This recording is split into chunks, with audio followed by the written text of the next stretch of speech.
Chip stocks have taken a beating this year. Intel down around 47% year to date. AMD and Nvidia both off just over 50%. Yahoo Finance's Dan Howley joins us now. Dan, you're the tech expert. Semi is actually getting off to a strong start for the month of October and the fourth quarter. We're seeing a rally here across the board today, but what should we expect?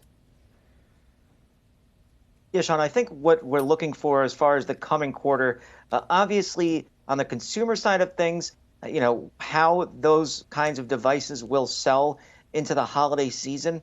That's pretty much the time when Intel, AMD, Nvidia, Qualcomm, those kind of companies, Micron, they do especially well because of the sales of devices, orders obviously going through and things of that nature. We've seen these companies, though, battered in the previous quarters because we've seen a slowdown in things like PC sales. And we've heard, obviously, Apple pulling back on what was reported to be an extension of what they were doing as far as iPhone production. So hitting some chip stocks there as well. As you mentioned, we look at something like NVIDIA down 57% year to date, AMD down 43%, Intel 47%, Micron 44%, Qualcomm 35%. By the way, the S&P is only down 22% year to date. So not looking very hot for these types of companies. And, part of it has to do with the fact that they had this huge explosive growth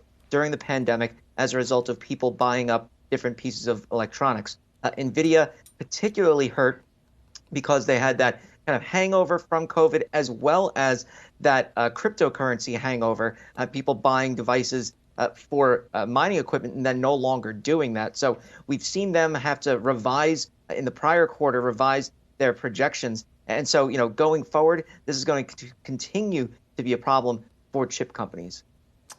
All right, so it might be a little bit of a while here until we see more of a sustained rally from on the heels of what we saw today. All right, Dan Howley, thanks so much.